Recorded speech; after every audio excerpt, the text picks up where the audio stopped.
Hi, good morning, LinkedIn Connections. Today we are together with Christian once again on a very important topic, and that is going international and expanding in new markets. As you probably know by now, I'm coaching several SMEs, small and medium-sized enterprises, and what I often see is when there's a desire to expand internationally, key questions have not been addressed properly.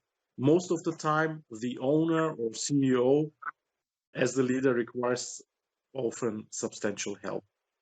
To start with, I want to ask Christian, what are the personal challenges regarding the expansion into new market and territories for the leader of an organization? Mhm. Hello, Ilkay. A pleasure to be with you today. I see very much that leaders thinking not deep enough and not early enough about international expansion.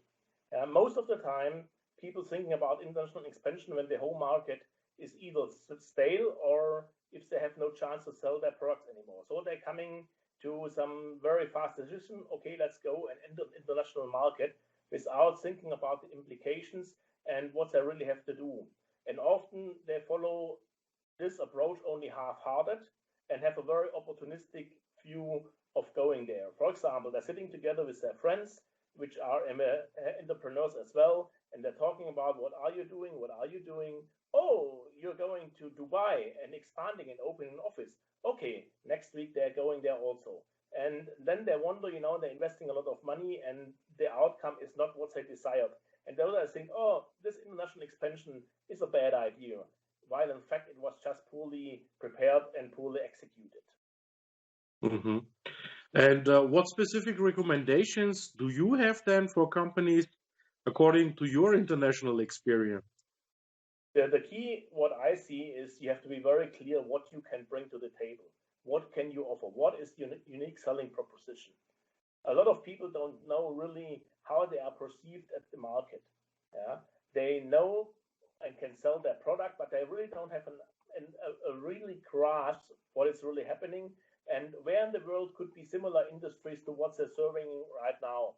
For example, if you're serving let's say the machinery market, there are for sure in other countries like Japan or in China or in the US companies who have very similar problems to your customers right now. So you have to do a very thorough market research and see either where can you sell the same machines, or if you want to put a new package to the market, and then do a research about what industries are present in the market, use data available, let's say from the Chamber of Commerce or from other organizations, and then doing small step by step, real thorough preparation in order to go into this market. Wonderful. Okay, these are quite useful experiences. From my coaching sessions, I've compiled a few questions that I would like to share with the audience. So whenever they feel they need to go international or start exporting in other countries, first I would ask myself, okay, be clear about the territory you want to enter. The world has over 170 countries all over the world, and with different internationalization, industrial grading. And what are your specific expectations from that area? Are you clear about the resources, capabilities, skills before you enter into the region? Third, have you done your market research? Who are the customers, the key customers? What volumes are there away? Often what is overlooked is local certifications. What are the specifics in the market on local certifications? And in line also with your USP, safety, style, or design of the product. So also be clear which of these aspects do you offer in the market in order to avoid blind performance or even sunk costs, which can be significant over the long run. But I'm coming to my end and to the end of this video also.